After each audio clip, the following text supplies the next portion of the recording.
Dan tema di malam hari ini kita akan membahas tentang penyihir yang pernah menyihir Nabi SAW, Labid ibn Aqsam, seorang Yahudi yang menyakiti Nabi SAW dengan sihirnya. Siapa Labid bin Aqsam?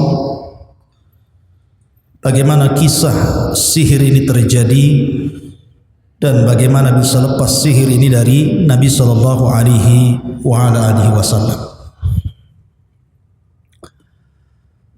Pertama, dalam Al-Quranul Karim Allah Subhanahu wa ta'ala berfirman, la tajidanna asyaddan nasi adawatan lilladzina amanu al-yahuda walladzina asyraku wa la tajidanna aqrabahum mawaddatan lilladzina amanu alladzina qalu inna nasara dzalika bi anna minhum qissisina wa ruhbanan wa annahum la yastakbirun. Sungguh engkau akan mendapati, wahai Muhammad, manusia yang sangat keras permusuhannya terhadap orang-orang yang beriman. Mereka adalah orang-orang Yahudi dan orang-orang musyrik yang menyekutukan Allah. Dan sungguh engkau akan mendapatkan juga manusia yang lebih dekat dan mencintai orang-orang yang beriman. Mereka lah orang-orang yang mengatakan kami adalah Nasrani. Karena yang demikian itu di antara mereka ada para pemimpin-pemimpin, padri-padri ataupun pendeta-pendeta yang mereka tidak sombong kepada Allah Subhanahu wa ta'ala. Dari ayat ini, ma'asyiral muslimin yang dimuliakan Allah Azza wa Jal, manusia yang paling memusuhi kita ini orang-orang Yahudi. Berbeda orang-orang Nasrani, karena orang-orang Nasrani itu di zaman Rasul banyak masuk Islam. Bahkan di zaman para Khulafaur Rasyidin, negara-negara Nasrani semua jadi negara Islam. Syam dulu negara Nasrani, kemudian jadi negara Islam. Yaman dulu negara Nasrani, kemudian jadi Islam. Kemudian Mesir dulu negara Nasrani, kemudian negara Islam. Kemudian Ethiopia, Habasyah, dan banyak negara-negara Nasrani berubah jadi negara Islam. Berbeda dengan Yahudi. Di zaman Rasul orang Yahudi tidak banyak masuk Islam. Padahal pembesar mereka masuk Islam, Abdullah bin Salam, tetapi para pengikutnya tidak ada yang masuk Islam kecuali sedikit. Kenapa? Karena keras hati mereka terhadap hidayah.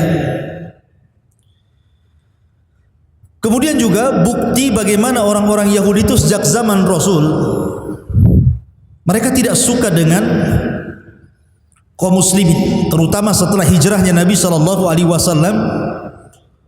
dari Mekah ke Madinah.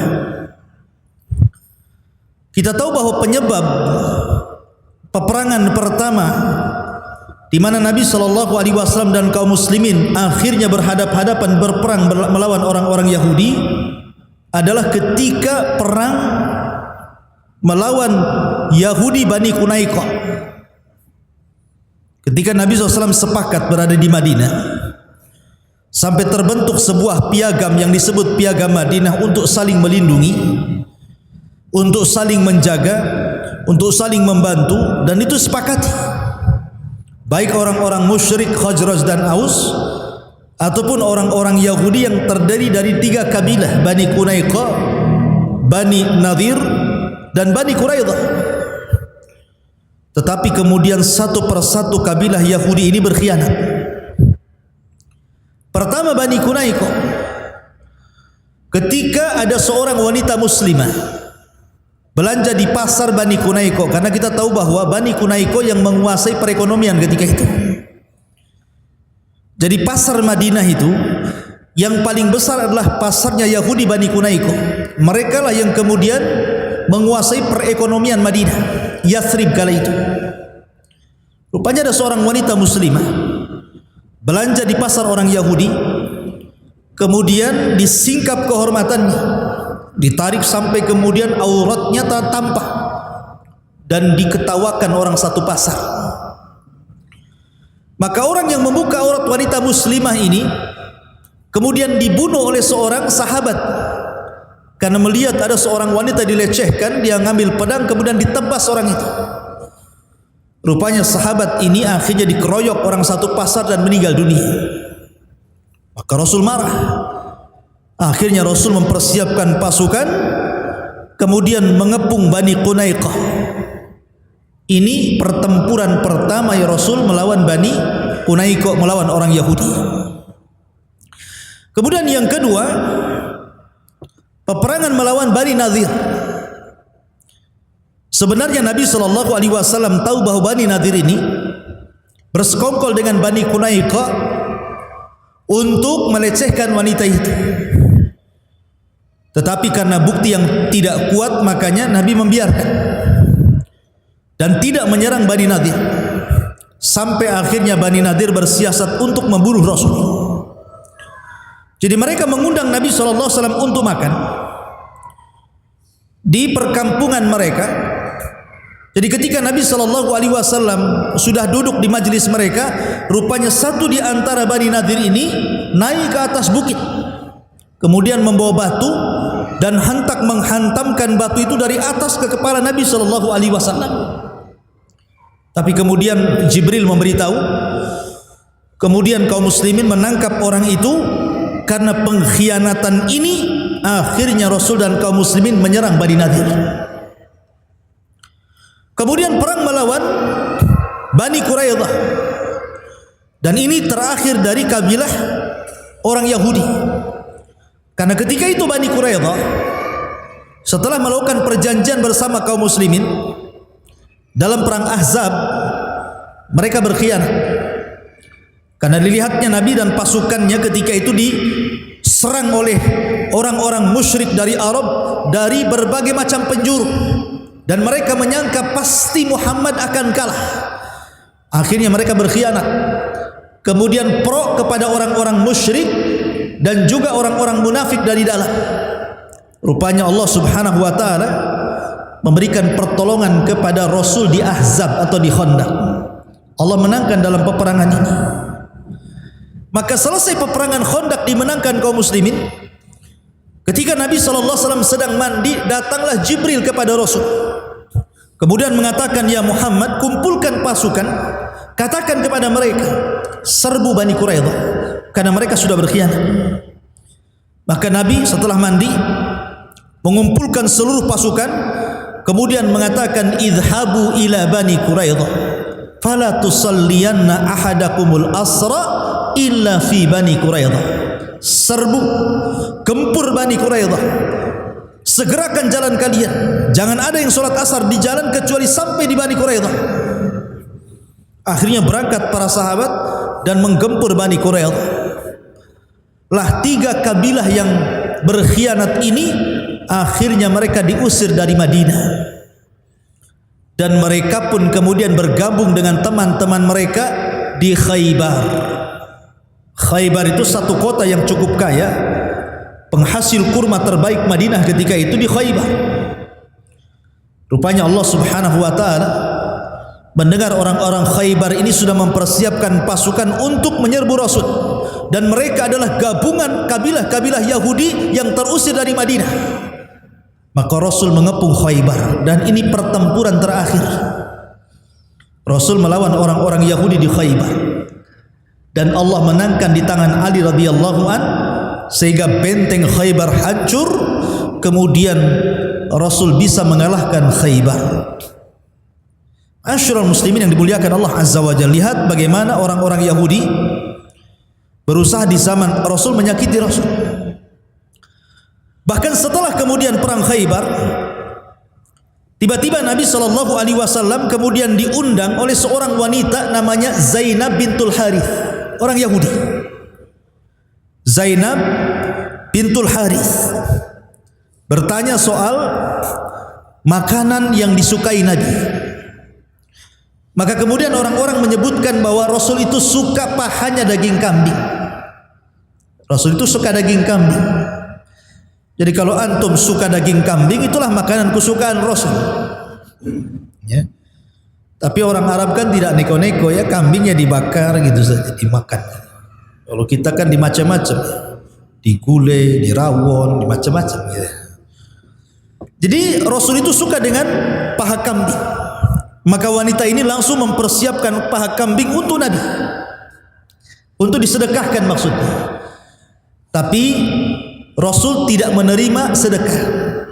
Keluarga Rasul tidak menerima sedekah. Rasul itu hanya menerima hadiah. Maka kemudian wanita ini akhirnya memasak kambing banyak-banyak. Kemudian mengundang Nabi SAW dan sebagian para sahabat untuk makan di rumahnya. Setelah kemudian wanita ini melumuri racun di paha kambing itu, maka kumpullah para sahabat Rasul. Kemudian makanan pun dihidangkan di hadapan mereka. Kemudian Nabi SAW mencicipi sedikit dari daging kambing yang beracun itu. Tiba-tiba Allah Subhanahu wa taala membuat bicara kambing itu. Jadi paha kambing itu tahu-tahu bicara.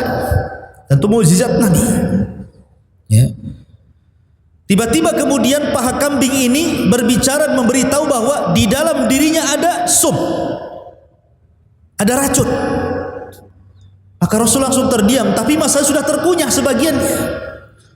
Maka Rasul mengatakan kepada para sahabat, "Auqaf, jangan makan lagi.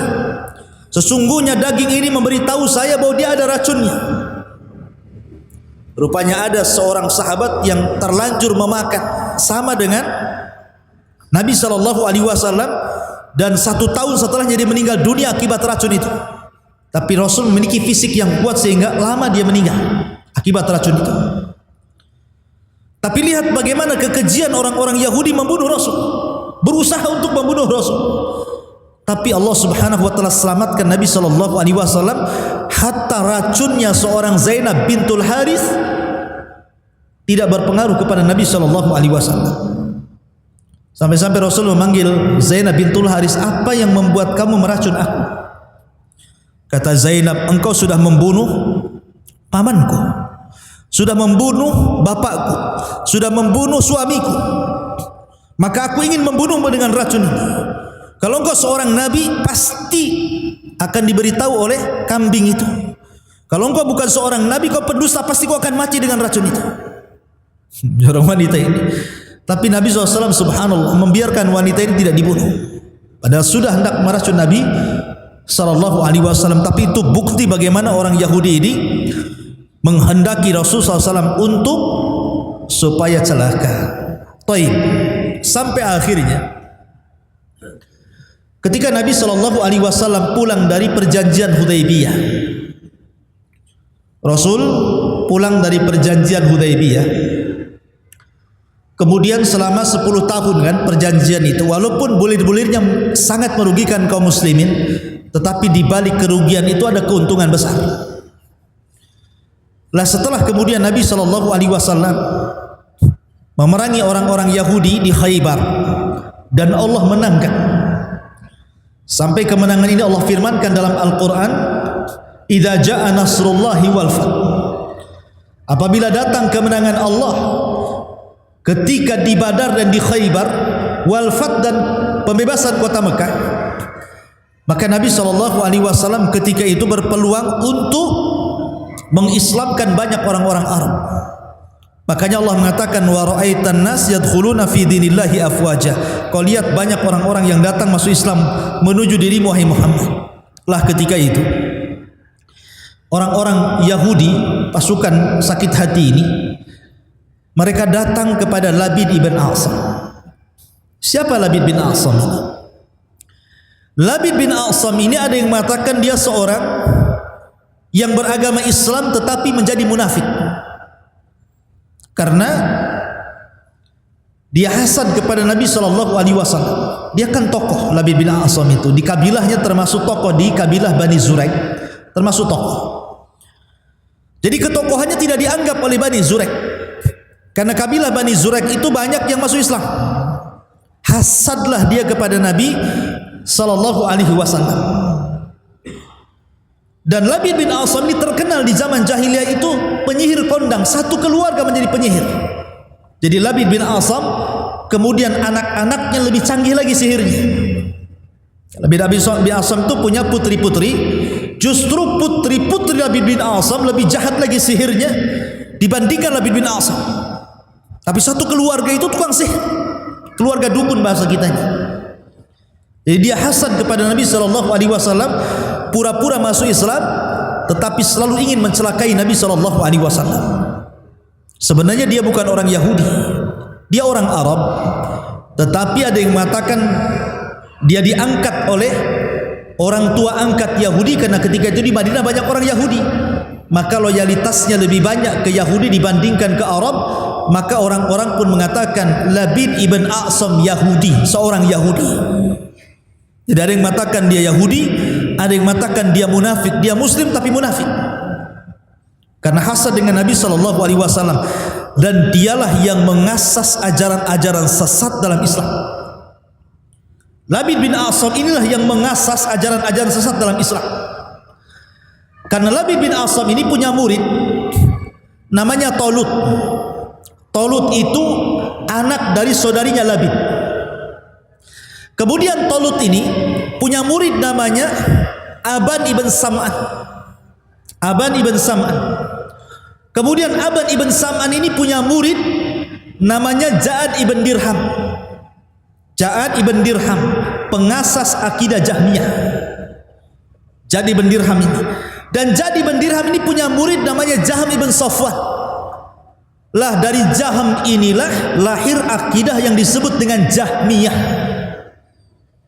Jadi silsilah Jahmiyah ini dari Jahm ibn Safwan. Kemudian Jahm ibn Safwan berguru kepada Ja'ad ibn Dirham. Ja'ad ibn Dirham berguru kepada Aban bin Sam'an. Kemudian Aban bin Sam'an berguru kepada Talut, anak saudari Labid. Dan anak saudari Labid berguru kepada Labid ibn A'sam, penyihir Rasul. Muncullah akidah Jahmiyah. Dan dari Jahmiyah ini lahir akidah Mu'tazilah, yang kemudian di zaman Khalifah Abbasiyah berkembang sampai banyak ulama ahli sunnah dibunuh di zaman itu. Sampai Imam Ahmad bin Hanbal rahimahullahu ta'ala disiksa, bolak-balik masuk penjara, hampir meninggal di penjara Imam Ahmad itu, gara-gara akidah Mu'tazilah turunan daripada akidah Jahmiyah. Jadi yang mengasas akidah ini dari mulai siapa? Labid bin A'sam ini.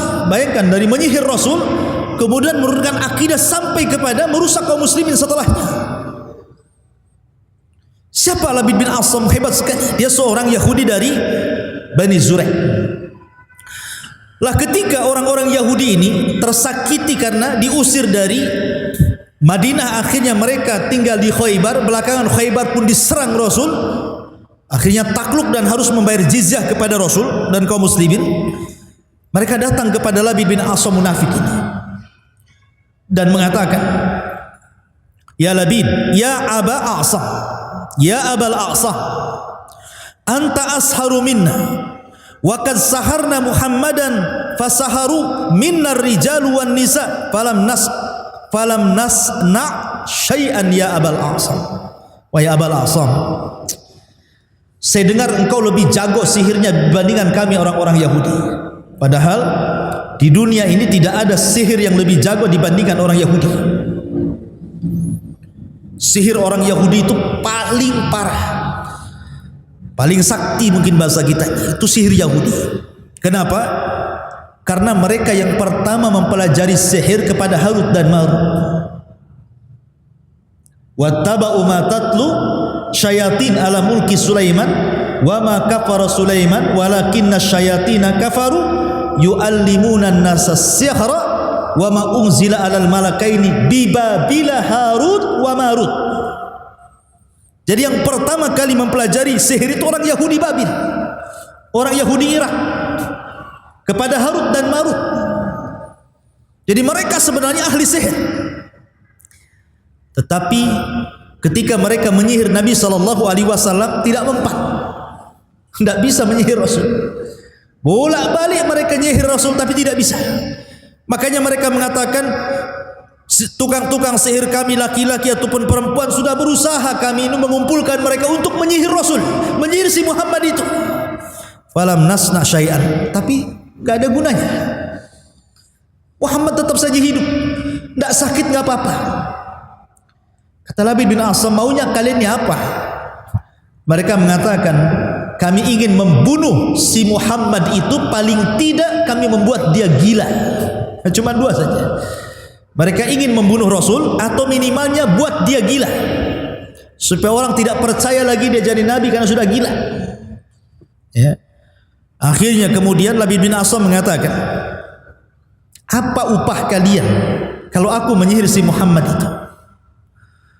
Maka akhirnya kemudian mereka pun menawarkan beberapa dinar kepada Labid bin Asam, beberapa uang. Kalau engkau menyihir Nabi SAW Muhammad itu, kami akan berikan dinar yang banyak. Begitulah ikhwan, bisnisnya tukang sihir itu. Mereka tidak mau percuma kan. Makanya ketika tukang-tukang sihir Fir'aun diundang oleh Fir'aun untuk melawan Musa, apa kata tukang sihir? Kira-kira kalau kami kalahkan Musa, apa imbalannya? Maka Fir'aun mengatakan, kami akan berikan dunia kepada kalian. Jadi tukang sihir itu berbisnis dengan jin itu sama-sama diuntungkan. Kalau jin diuntungkan karena dia makhluk yang hina menjadi mulia karena disembah manusia. Tapi manusia ketika menyembah jin diuntungkan dengan dunia, diuntungkan dengan kekayaan. Karena mereka mencari uang dengan cara seperti itu, menyembah syaitan dan jin. Ya. Jadi sama-sama diuntungkan. Dukun dapat dunia, sementara jin dapat kehormatan. Makanya sebenarnya jangan pernah tertipu dengan dukun, karena mereka itu hakikatnya mencari sebanyak-banyaknya keuntungan di dunia. Seperti contohnya dukun yang bisa menggandakan uang. Kalau memang dia dukun asli, mampu menggandakan uang, ngapain dia buat praktek ganda uang? Bagus praktek sendiri saja di rumah. Dia dapat uang 5.000, digandakan 10.000, digandakan 1 juta, digandakan 1 miliar, kaya dia. Ngapain buka praktek? Kaya dia. Kalau dia buka praktek berarti dia tidak bisa menggandakan uang. Dia menggandakan uang orang untuk diri. Ya kan? Berarti intinya dia menipu. Banyak pula orang ketipu. Yang ketipu ini bukan orang lulusan SD, doktor pun ketipu pula. Profesor ketipu, pejabat negara ketipu. Naudzubillah. Ya. Masyarul muslimin yang dimuliakan Allah Azza wa Jalla. Jadi intinya mereka itu hanya ingin mendapatkan keuntungan dunia saja. Karena lihat Labid bin Asam mengatakan, kalau saya sihir Muhammad saya dapat apa? Maka mereka mengatakan, kami akan kumpulkan dinar, kami akan berikan kepada anda. Deal or no deal? Oh deal katanya. Ah siaplah. Kalau sudah deal. Dari situ akhirnya dia menyuruh putrinya, karena putrinya inilah yang paling sakti sihirnya. Dia menyuruh putrinya Labid bin Asam. Maka bergeraklah putri-putri Labid bin Asam ini mencuri bukhul dari Nabi SAW. Maka disebutkan bahwa mereka berhasil mengambil sisir Nabi SAW, mishtun wa musyatah. Mushtun wa musyatah, sisir dan rambut yang terikat di sisir itu. Dan jumlahnya 11 rambut yang terikat dari rambut Rasul pada sisir Nabi SAW berhasil dicuri oleh putri-putri Labid bin Asam ini. Dan kata para ulama, sihir yang terdapat buhul ini sihir yang paling bahaya. Sihir kalau sudah menggunakan buhul dan buhul diambil dari orang yang akan disihir, maka ini sebahaya-bahaya sihir. Lihat, tidak ada yang lebih sakti dukun kecuali yang menyihir Rasul. Caranya seperti itu. Diambil buhulnya. Ya. Karena orang Yahudi sudah berusaha menyihir Rasul, tidak mempan. Gitu ya. Akhirnya mereka datang ke Labid bin A'sam. Rupanya cara seperti itu yang manjur, akhirnya Rasul terkena sihir. Diambillah kemudian bekas rambut Rasul, ikatan rambut 11 rambut yang terdapat dalam sisi Rasul, dicuri oleh Labid bin A'sam oleh lewat anak-anak putrinya. Maka mulailah kemudian Labid bin A'sam pun membuat bukhul dengan cara apa? Meletakkan rambut itu di bunga kurma yang laki-laki, dimasukkan di situ, kemudian dibungkus, kemudian diletakkan di sumur yang tidak jauh dari Masjid Nabawi. Ada yang mengatakan sumur itu namanya Darwan, ada yang mengatakan sumur itu namanya Awan, pakai alif Awan, ada yang mengatakan Darwan, ya. Tapi yang masyhur sumur itu namanya Darwan, karena di sekitar Masjid Nabi itu banyak sumur. Ada namanya sumur miliknya Abu Talha, Bairuha namanya. Ada sumur Bairuha. Rasul suka wudu di situ. Sampai akhirnya oleh Abu Talha diinfakkan kepada Rasul ketika turun ayat lan tanalul birra hatta tunfiqu mimma tuhibbun. Kemudian di situ juga ada sumur orang Yahudi. Ya. Namanya sumur rumah. Sumur rumah itu dulu sumurnya orang Yahudi, dan itu sumur yang paling banyak sumbernya. Sampai orang-orang Islam itu beli dari sumur itu. Setiap hari mahal, naik lagi harganya, naik lagi harganya. Sampai akhirnya karena kaum muslimin tidak sanggup beli, Rasul mengatakan man ishtara bi'ra rumah falahul jannah. Siapa yang membeli sumur itu, kujamin dia masuk surga. Berdirilah Utsman bin Affan dan mengatakan fa ana ashtarituha, aku yang akan membelinya wahai Rasul. Maka Rasul membelinya dengan cara yang luar biasa, perdagangan taktik yang luar biasa. Utsman bin Affan karena kecerdasannya, dia mampu membeli sumur itu. Padahal orang Yahudi tidak mau jual sumur itu. Gimana nggak mau jual hasilnya tiap hari? Tapi dengan kecerdasan Utsman bisa merayu orang Yahudi menjual sumur itu. Coba bayangkan. Awalnya dia datang kepada orang Yahudi, sudahlah beli saja, jual aja sumurmu itu. Nggak mau, gimana gitu? Hari-hari dapat untung kok mau saya jual pula. Akhirnya dengan kepiawaian Utsman, sudah gini saja. Dari jam sekian ke jam sekian saya beli. Berapa maunya? Umpamanya dari pagi sampai zuhur berapa? Nanti dari zuhur ke asar ambil lagi. Saya mau jam segini saja. Aku beli berapa kau mau? Akhirnya mikir dia, oh boleh juga. Daripada satu-satu saya dapat duit, bagus satu orang tapi sama nilainya. Ya sudah, sekian.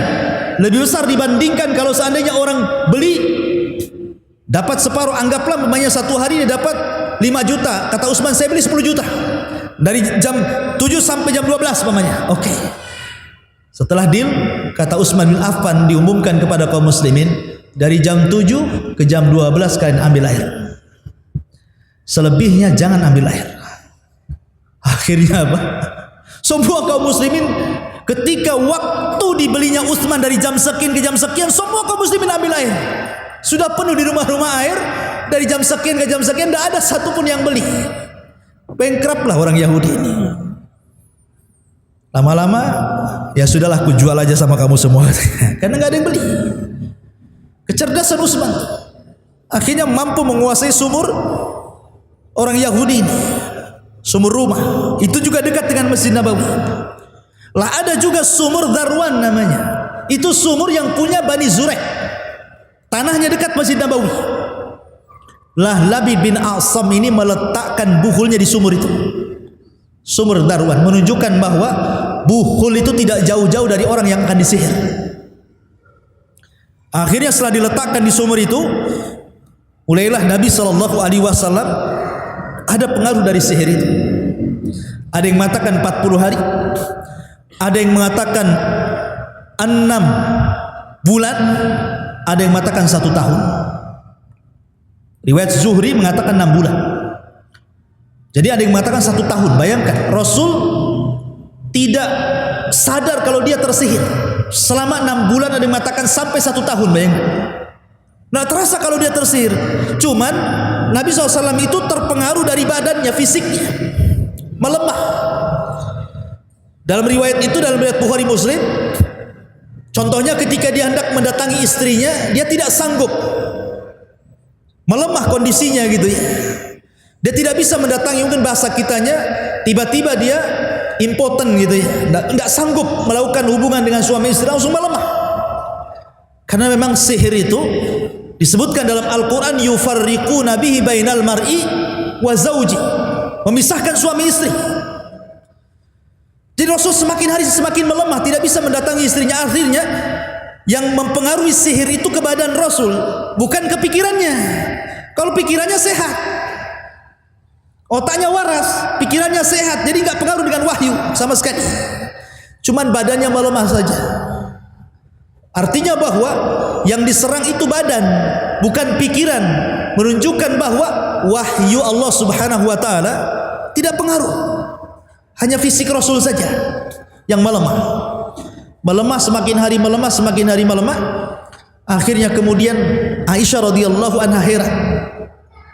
Bertanyalah Aisyah radhiyallahu anha, Rasul, kamu ini semakin hari semakin aneh, fisikmu semakin lemah. Coba kau berdoa kepada Allah, minta fatwa, ada apa dengan kamu itu? Akhirnya kemudian Rasul pun ketika disarankan Aisyah radhiyallahu anha, mulai ba'da isya dia sholat, kemudian dia berdoa sampai mendekati fajar. Kemudian dia tertidur. Ketika mendekati fajar dia tertidur. Dalam tidurnya itulah ditampakkan kepada Rasul bukhulnya Labid ibn A'sam. Dalam tidurnya Rasul ditampakkan bukhulnya Labid bin A'sam yang diletakkan di sumur Darwan itu. Lah ketika itulah turun malaikat Jibril dan Mikail. Dalam riwayat tidak disebutkan dua malaikat, dalam riwayat Jibril dan Mikail turun. Jibril di kepalanya Rasul, Mikail di kakinya Rasul. Kata Jibril, ada apa dengan Muhammad ini? Ada apa dengan Muhammad ini? Maka kemudian kata Mikail, suhir, dia disihir. Dalam hadis itu matbub. Matbub itu semacam optimisme lah. Dibilang gimana kondisimu? Alhamdulillah, padahal dia sakit. Itu namanya optimis kan, supaya sembuh. Maka bahasa Arabnya matbub. Matbub itu diobati maksudnya. Tapi sebenarnya dia kena sihir. Bahasa kitanya dia terkena sihir, wahai Jibril. Kata Jibril, siapa yang menyihirnya? Kemudian Mikail mengatakan, Labid ibn A'sam, seorang Yahudi dari Bani Zurek. Kemudian dengan apa bukhulnya? Kemudian kata Mikail, bimushtin wa musyatah, dengan sisir dan rambut yang terikat di sisir itu. Kemudian di mana diletakkan bukhul itu? Maka Mikail mengatakan di sumur Darwan, dekat dengan rumah Nabi. Maka ketika Nabi SAW tertidur itu dimimpikan sama dalam mimpinya oleh Allah Azza wa Jal bahwa dia disihir Labid bin A'sam. Kemudian dia diberitahu di mana buhulnya, sampai ketika dia terbangun hilang sihirnya. Karena ketika itu malaikat Jibril meruqyah Rasul saat Rasul tertidur. Diruqyah oleh Jibril dengan dua surat perlindungan, Qul a'udzu birabbin nas dan Qul a'udzu birabbil falaq, yang jumlah ayat kesemuanya 11 ayat, sebagaimana jumlah dari rambut yang terlilit di sisir Rasul 11 rambut. Jadi setiap rambut dibacakan nama-nama setan, dibacakan mantra-mantra dan nama setan dan pengagungan terhadap setan, sehingga sampai 11 nama setan disebutkan dalam buhul itu. Maka setiap dibaca satu ayat lepas satu ikatan, dua ayat lepas dua ikatan, sampai 11 ayat, dua surat itu kalau dikumpulkan 11 ayat, maka hilanglah ikatan-ikatan buhul itu, sehingga Rasul tersadar. Kata para ulama, orang kalau terkena sihir, ikhwan, kemudian Anda minta berdoa kepada Allah, kenapa badan saya ini? Saya sudah datang ke dokter angkat tangan tidak mampu mengobati. Saya sudah operasi pun tidak sembuh-sembuh. Ada apa dengan saya ini? Apa ada orang menyihir saya? Minta petunjuk Allah Azza wa Jalla setiap hari, dalam sholatnya, dalam tahajudnya. Maka kalau orang senantiasa berdoa meminta kepada Allah Azza wa Jalla, maka kebiasaannya Allah akan beritahu sihirnya dalam mimpinya. Sebagaimana Rasul meminta, akhirnya Allah kasih tahu dalam mimpinya. Maka kita juga sama. Kalau orang tersihir kemudian meminta terus berdoa untuk kesembuhan, biasanya Allah gambarkan dalam mimpinya siapa yang menyihirnya, di mana bukulnya. Dan itu salah satu jalan mengobati. Ya. Jangan berdoa kepada Allah Azza wa Jalla sebagaimana Rasul berdoa kepada Allah. Maka selesai kemudian Rasul terbangun, Nabi langsung memerintahkan Ali bin Abi Thalib. Dalam riwayat Ammar bin Yasir, dalam riwayat Zubair bin Awwah, dalam riwayat Zubair bin Qais, dan beberapa riwayat para sahabat Nabi diajak Rasul ke sumur Darwan itu. Ketika dilihat sumur itu, warna airnya kuning, dan bukhulnya, bungkusan dari bunga yang dibungkus untuk bukhulnya itu dari bunga kurma laki-laki itu seperti ru'usus syayatin, seperti kepala-kepala setan ada di situ. Jadi menakutkan sumur itu. Maka Ali radhiyallahu anhu menawarkan, bagaimana Rasul kalau saya turun ke sumur itu? Saya akan ambil bukhulnya, kita musnahkan. Tapi kata Rasul, jangan. Khawatir kalau seandainya bukhul itu diangkat, akan dampak keburukannya akan menyebar bukan hanya kepada saya, bahkan kepada kaum muslimin. Sebaiknya kubur saja. Maka setelah Nabi SAW membacakan ta'awud, meminta perlindungan kepada Allah Azza wa Jalla, karena dalam musnahkan bukhul itu jangan sembarang, harus meminta perlindungan kepada Allah. Namanya antum musnahkan jimat, tangkal-tangkal, jangan asal bakar saja, jangan asal buang saja, khawatir keburukannya masih menyebar. Makanya minta ta'awud kepada Allah, berlindung kepada Allah Azza wa Jalla, baru dibakar, baru dibuang, gitu maksudnya. Maka setelah Rasul ta'awud kepada Allah, kemudian dikuburlah sumur itu. Ketika itu Rasul memanggil Labid ibn Asam. Panggil si Labid itu, datangkan kemari. Maka datanglah Labid bin Asam. Kemudian Nabi SAW bertanya kepada Labid bin Asam, ma hamalaka ala ma sana'ta ya Labid, ya Abul Asam, apa yang membuat kamu melakukan seperti ini? Kau sihir aku berbulan-bulan, sampai 6 bulan, dan riwayat sampai 1 tahun. Ada apa kamu itu? Sewot apa kamu dengan saya? Mungkin bahasanya gitu. Apa masalahmu dengan saya? Faqad dallanillahu ala sihr. Allah sudah menunjukkan aku tentang sihirmu. Aku tahu kau yang menyihir aku. Allah yang kasih tahu. Wa akhbarani ma sanah. Dan Allah menghabarkan apa yang kau lakukan kepadaku. Lihat bagaimana jawaban Labid bin Asam. Dengan santainya dia mengatakan, sesungguhnya saya menyihirmu hai Muhammad, hubbud dananir ya Abul Qasim, karena saya cinta dinar. Jawabannya coba. Karena saya suka uang. Orang itu datang kepada saya, ngasih uang, suruh menyihir kamu, saya sihir kamu. Apa masalahmu? Katanya. Kurang ajar tidak tuh. Tapi Rasul tidak membunuh Labid. Kenapa coba? Bukankah Rasul yang memerintahkan untuk membunuh Labid bin Asam? Ibnu Umar membunuh tukang sihir, Hafsah membunuh tukang sihir, Umar membunuh tukang sihir, Jundub ibn Junadah atau dikenal dengan Abu Dzar membunuh tukang sihir. Banyak para sahabat membunuh tukang sihir. Tapi kenapa Rasul tidak membunuh Labid bin Asam? Kata para ulama, karena Labid bin Asam ini orang munafik. Di zaman itu tidak bisa dibedakan mana munafik mana sahabat. Kalau Rasul sampai membunuh Labid, disangkanya Rasul membunuh satu di antara sahabatnya, akan terjadi fitnah. Bagaimana mungkin seorang Nabi membunuh sahabatnya? Karena di zaman itu beda dengan zaman sekarang. Kalau zaman sekarang kan mampu kita bedakan mana munafik, mana muslim. Orang zaman sekarang mudah kita katakan munafik itu. Bagaimana Ustaz Tawiyah? Gimana dia bisa mengatakan semua agama sama? Yahudi, Nasrani, Islam, masa semua sama? Semua bukan kafir gitu mamanya. Ini munafik orang ini, menghancurkan Islam. Ya. Tapi di zaman itu kan tidak bisa kita bedakan mana sahabat mana munafik. Sehingga kalau Rasul memerintahkan membunuh Labid, disangkanya Rasul membunuh sahabatnya. Maka Rasul mengatakan tidak, saya tidak akan membunuh Labid, takut orang-orang mengira saya membunuh sahabat saya. Maka dibiarkanlah Labid bin Asam hidup oleh Nabi SAW, tapi tetap diawasi. Dari sini ma'asyiral muslimin yang dimuliakan Allah Azza wa Jalla, maka Nabi SAW terkena sihir, dan sihirnya Rasul tidak mempengaruhi wahyu. Bayangkan Nabi ketika kena sihir itu merasakan sakit yang luar biasa pada badannya. Sampai Imam Ibnul Qayyim rahimahullah mengatakan Rasul itu sabar. Dia tidak curhat kepada orang. Pada selama 6 bulan itu dia merasakan sakit yang luar biasa badannya. Tapi sahabat tidak ada yang tahu kalau Rasul sedang sakit. Dia tidak mengeluh kepada siapapun. Dia hanya bermunajat kepada Allah Azza wa Jalla. Ada apa dengan dirinya?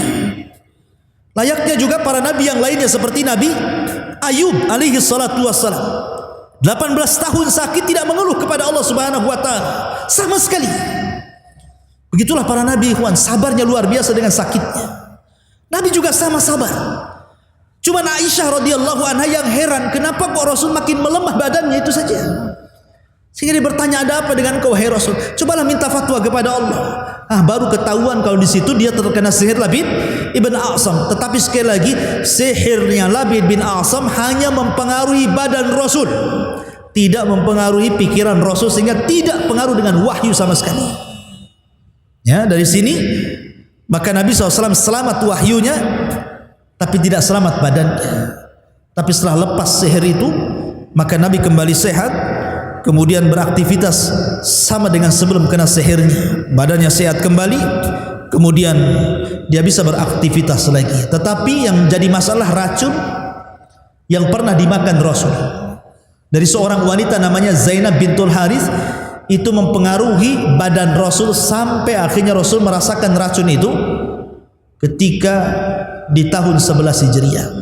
Jadi hampir 3-4 tahun setelah perang Khaybar, baru racun itu kemudian berproses. Sebab itulah maka Nabi SAW sakit, dan sebab sakit itulah Nabi SAW meninggal dunia.